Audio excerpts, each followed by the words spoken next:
chăm em cài là giọt tình nhân em biếu đó, chốn xa muôn trùng yêu của em gửi về. Cái chăm em cài là muôn tình thương nỗi nhớ, nhớ người nhân tình thề trọn đời một lòng thương em.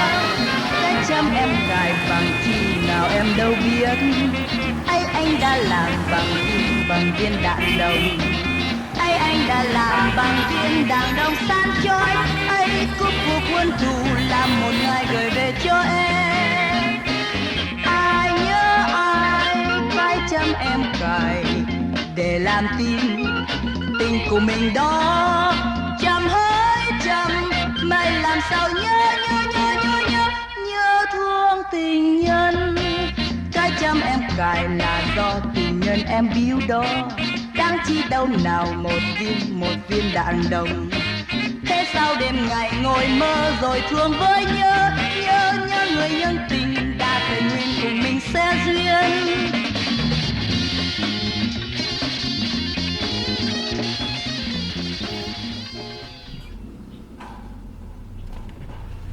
Ơi.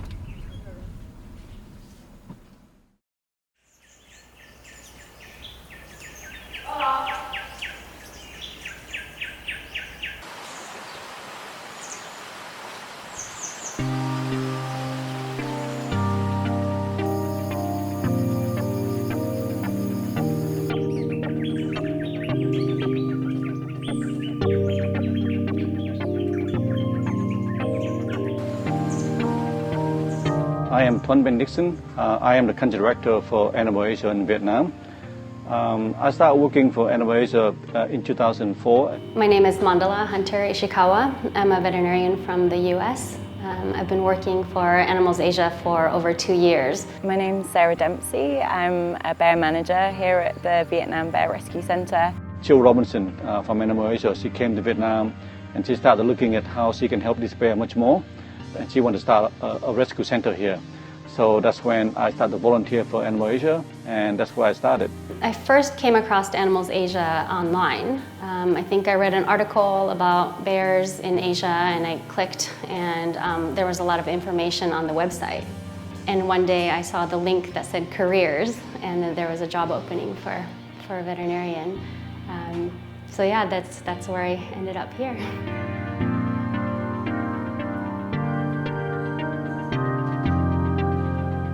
I was so happy when they accepted me to come and work with bears. To work with Animalsasia is truly an honor. It really is a dream job.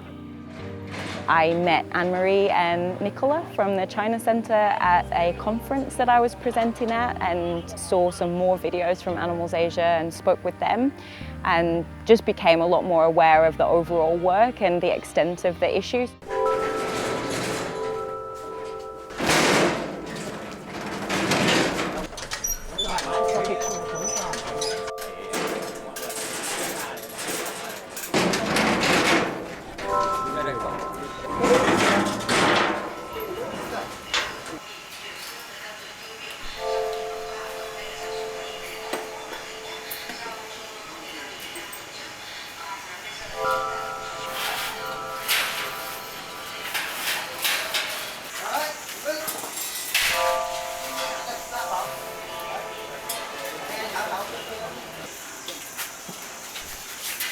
Mình sợ mình không dám đến gần. Rồi tỏ tay nó bợp cho phát cho mẹ.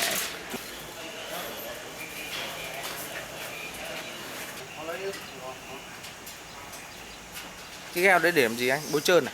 Nó phản quang đấy. À.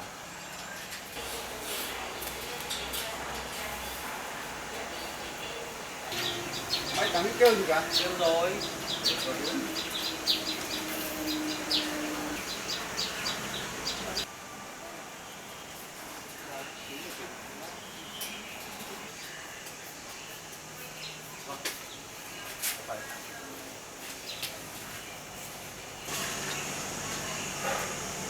Sư phụ nói vô quan tỉnh tiếng hồ không được, tỉnh nó hoay thôi, một khi bão vậy làm bơm khí vào để xong mình hút lại ngược ra.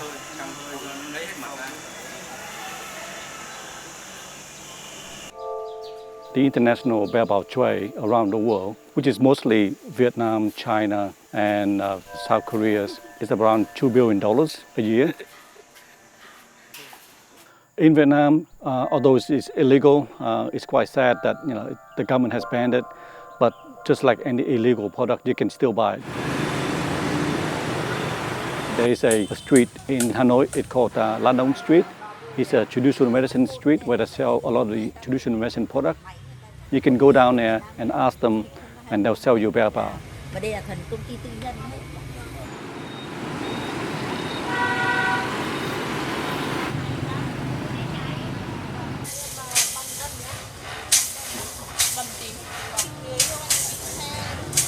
Bear baos in Vietnam has been in use for, I would say, thousands of years. It's very much entrenched in the society using bear bao. It's mainly used for reducing swellings or reducing heat. So bear bao is regarded as a cold medicine. But these days, besides those kind of medical uses, the men in Vietnam, they mix the bao with the rice wine and they drink it. Mật như này là đạt chuẩn thôi. Cái kia phải đến 70 cc. Thế à? A lot of the bao being produced now is not for traditional medicine anymore, but for this, this what we call the recreational drugs. C này. Mình cứ chia đều 1 C, ông nào muốn lấy nhiều thì cứ bốc chừng đấy đúng không ạ? À.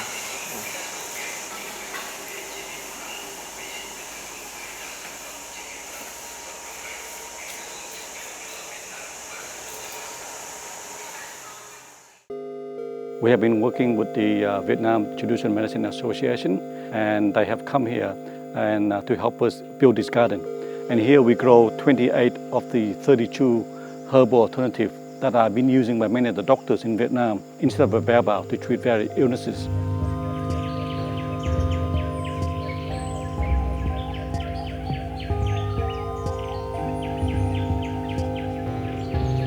The herbal alternatives are plentiful and they're cheap and they're natural and they're safe.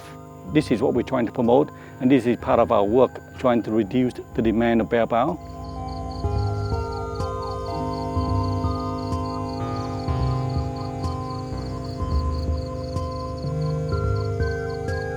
And at the moment there's 1,200 bears on bear farm in Vietnam. And if you want to end bear bao farming in Vietnam, you must remove all the bear from bear farm and put them into a safe place.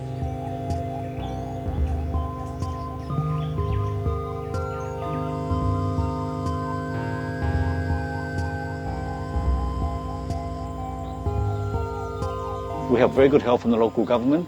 It has been shown with the Quang Ninh rescue. It's been amazing. They were with us with all the rescue, and sometimes it took like 6-7 hours, on a very hot day to rescue the bear. But they're still there. They still help us. It's very important that we have that help. Không, cái này phải quyết tâm. Hai nữa, nhưng mà cái quan trọng nhất là phải vận động nhân dân người ta để nhận thức thêm, bởi vì người ta của đau con sót, phải nói rõ cho các binh sĩ thấy là cái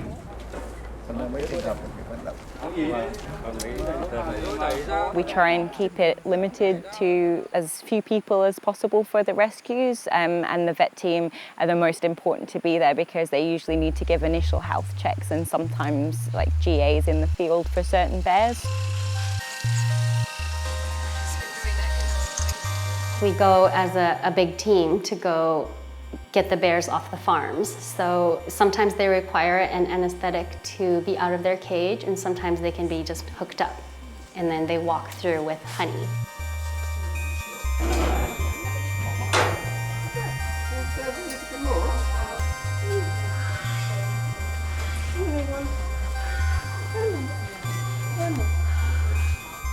And then our BTS Tuan, who's one of our local staff who's been with us for a very long time and is very experienced with working the transport cages. He will go with a number of our team leaders as well.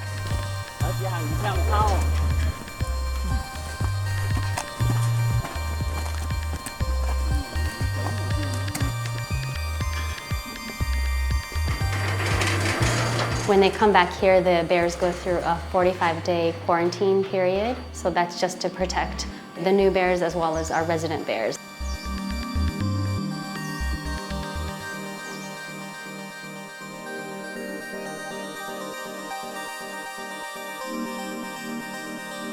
They do come in for a full health check. So we anesthetize the bears. We check every part of them that we can check.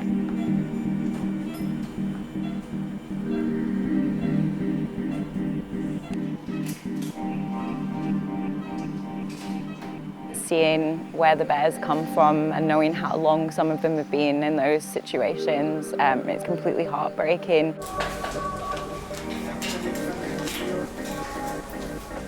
We can't give it some destruction right now, right? Maybe just a tiny bit?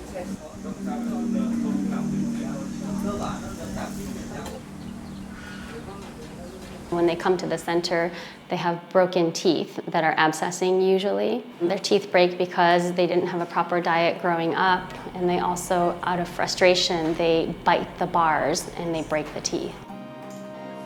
For bears that are quite stressed, we use like rescue remedy and different combinations of the flower remedies. Even on the surgery table, when they're going for a general anaesthetic, they have a drop of the rescue remedy on their tongue as well.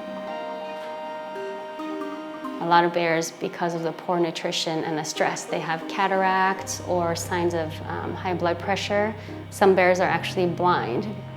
Because of the bile extraction process, they can also have bacteria in their gallbladder. They can have gallstones in their gallbladder that causes problems and inflammation and pain.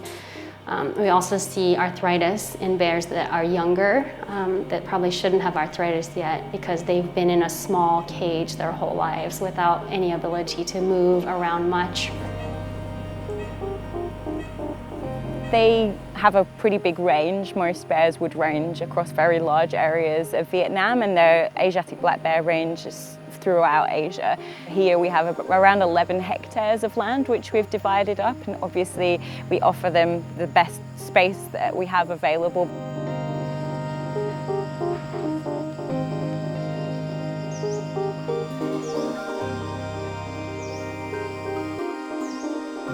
We do have bears that have been rescued that live at the sanctuary that are missing limbs. So they're missing either a front leg or a paw or part of their foot, or they have scars across their body. And that's from being caught in the wild. For some bears, like the little cubs, it might seem easier because they've not been through the bile farms, but at the same time they've been taken from their mother so young, so unnaturally young, and that causes its own range of issues. One of the main things also is behavioral problems. So some of the bears have stereotypic disorders, so they'll do a certain motion over and over again for no reason other than to cope with the environment that they've had.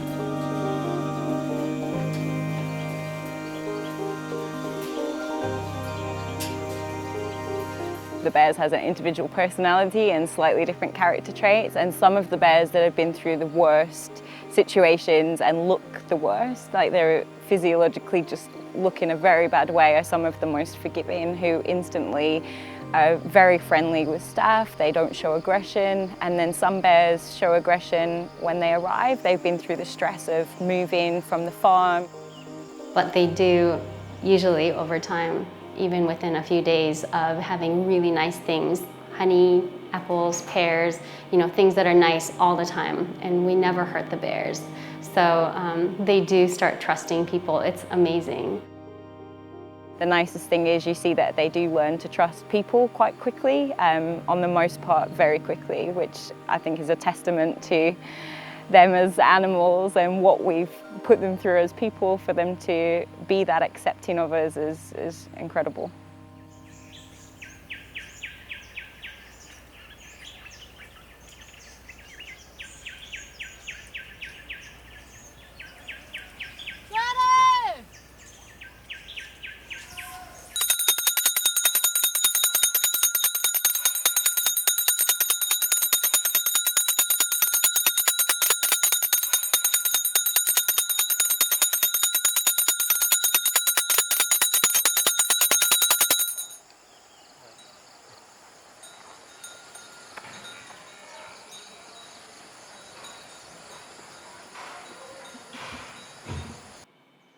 don't think any other species could be farmed like this. The bears are so resilient, they're so stoic, and they trust people again, and they can go out, and it seems like they make the most out of the life that is given to them.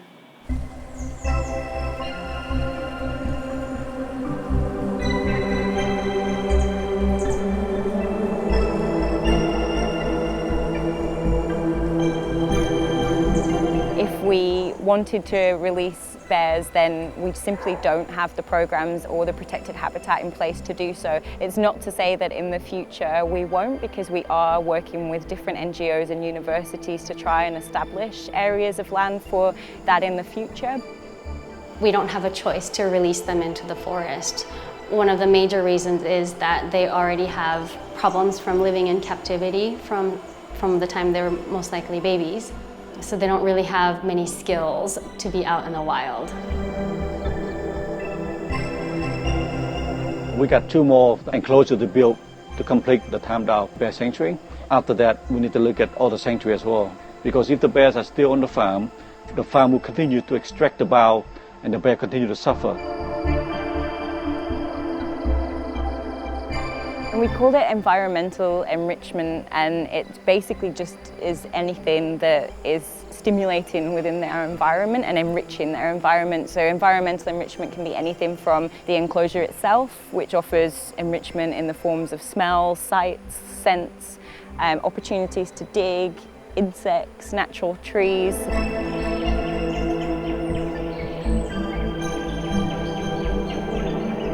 You can see that most of them have actually finished foraging for food, and that's when it gets a little bit quieter. You get the odd individual that'll be playing. There's somebody playing with some browse over here.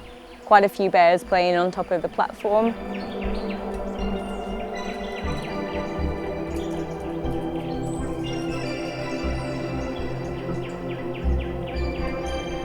When we got here, there was nothing here, there was no road, there was water here, but there's no electricity. And we have to design the whole sanctuary and then try to recruit the staff to work here. Here we have just over 80 people, and the majority of the people that work here are local people who live just around the Tamdao National Park.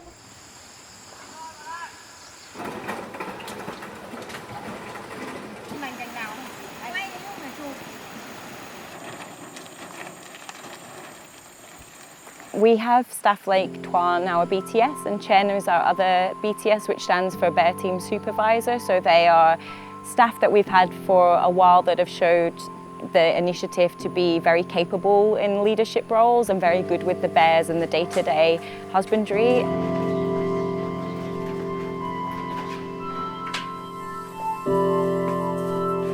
Through our training, now they become expert at it, and we also raise their awareness on the welfare as well. I think a lot of our staff now really love bears and they love animals.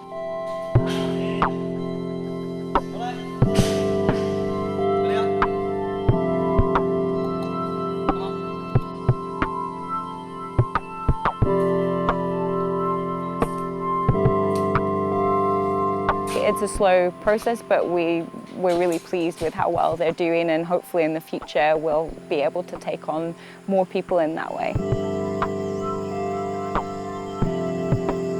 By having all these people work here, we're helping the local economy. And we also buy all the local food and vegetable for the bears from the local market. You know, bear eat 5 kilograms of food and vegetable every day. With 148 bears, that's a lot of food and vegetable that we buy every day.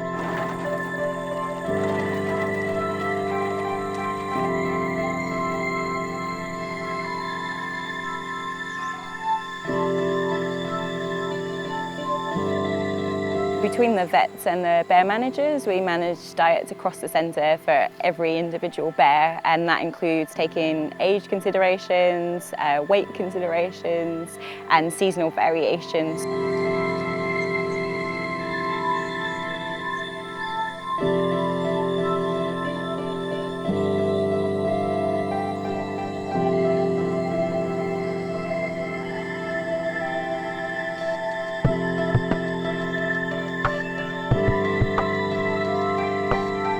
Besides, we have 148 bears to look after, to feed.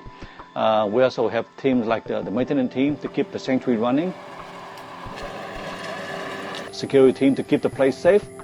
Sau thì anh tiếp quản ngay cạnh đấy rồi. And of course, we have an education team to educate the people. We definitely have a lot of local people come and visit and a lot of school groups, particularly from Hanoi and a little further afield. And I definitely see like children up to university age seem to be the most concerned. A lot of the parents are the bile user. The children don't use the bile. They don't use bile at all. So we need to convince the parents, but I think the children can do it for us very well. They show a lot of compassion, and I think it's with that generation to make the biggest change, and they definitely seem like a generation that would be capable of that. It's very important for the single person to raise his or her voice about how they feel about the bear and how they can help the bears.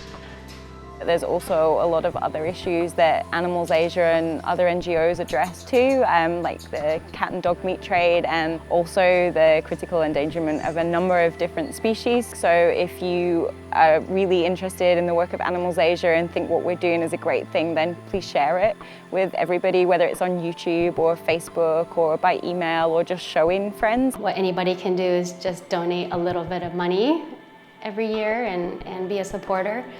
When we have these single person together, it becomes a big force and we can help change. Please be aware that this is a multifactorial problem, especially with wildlife trade. So do your best to learn more and spread the word.